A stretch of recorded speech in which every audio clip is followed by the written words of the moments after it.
Ah, kung may magsasabi sa akin noon na darating ang araw na ito, baka hindi ako naniwala. Hindi ko akalaing ang babaeng una kong nakita sa training center, makakasama ko habang buhay. Hanggang ngayon, hindi ko pa rin maipaliwanag ang nararamdaman ko noong sandali na ito.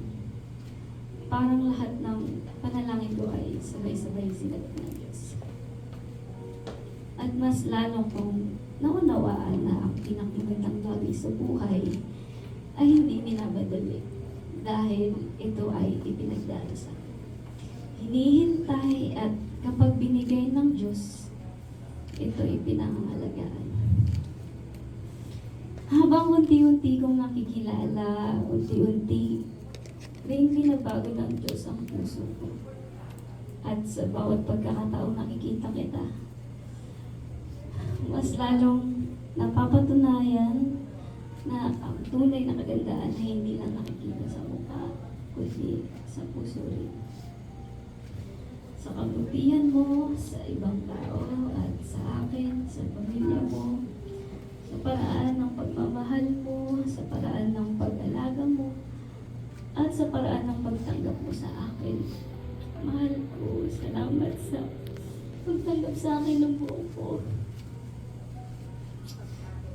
Mahal, hindi ko maipapangako magiging perpekto akong asawa.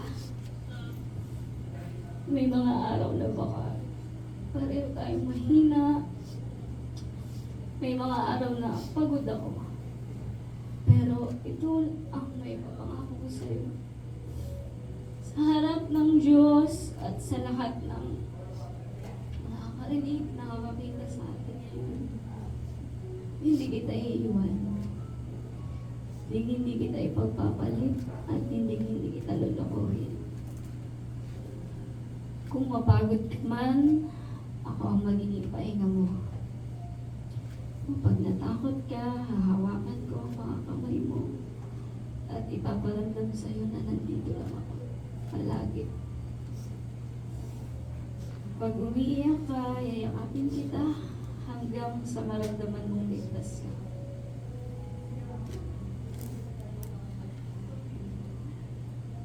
Kapag hindi mo lang kayang lumaban, ako ang lalaban para sa ating dalawa.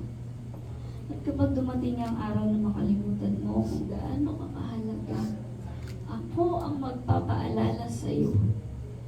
Araw-araw, mamahalin kita kahit ano pa ang hirap. Sa madali o sa mahirap na sitwasyon, palagi ako nandito para sa iyo. Para sa ating dalawa. Alam ko, mahal, na hindi lahat ng tao maiintindihan tayo at kung ano ang may relasyon na meron tayo ngayon. Pero palagi mong tandaan, araw-araw itong pipiliin. Araw-araw itong mamahalin. Araw-araw, ipapaalala ko na ikaw ang pinakamagandang regalo na pinagkaloob sa akin ng Diyos. Kahit sa lugar o taon o kung ilang ulit akong bigyan ng buhay ng Diyos, ikaw pa rin ang pipiliin ko. Maraming salamat sa lahat. Sa pamilya ko. Kasi tinanggap nila ako ng buong buo. Sobrang salamat. Ngayong araw na ito, papaubaya ko na ang sarili ko sa iyo. Ang puso ko. Pati na rin ang sabi ko.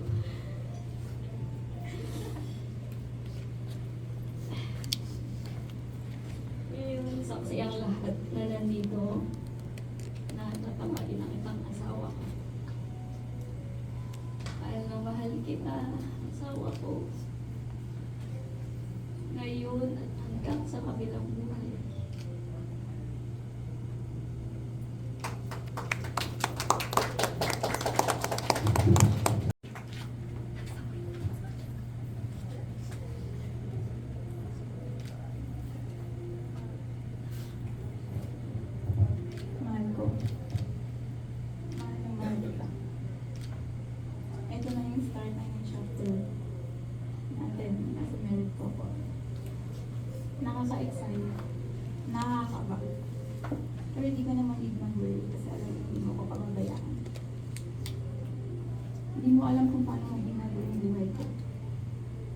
ikaw nagparamdam sa akin kung paano ba dapat minamahal ng isang tao. Dati naiingit lang ako sa iba kasi nakakamit sila at nakakakilala sila ng magiging ng partner. Hindi ko akalain na mag-bless din pala ako ng partner na kaya. Hindi ko kailangan mag-beg ng love na deserve ko. Sa pagbigay mo pa lang ng assurance sa kasalukuyan. Ang nakakatuwa pa rin na pagpapatipend sa akin ng mga bagay-bagay about sa relationship natin. Dati nagtatanong ka lang kung gusto ko bang sumaya. Mahal ko, hindi ka nang feel iparamdam sa akin yun. Sobrang saya ko sa'yo. And I will be forever thankful for that.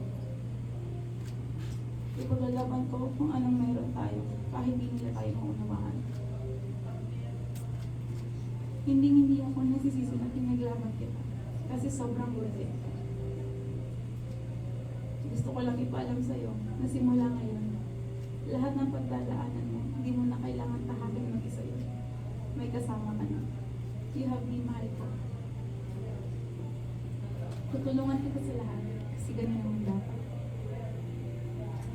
Ibibigay ko sa'yo yung pagmamahal na nararapat sa'yo. Hindi kita lulubunin.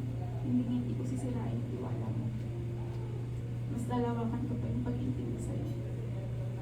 Hindi man ako perfect partner, pero I will make sure na hindi ka mag-doubt sa relationship natin.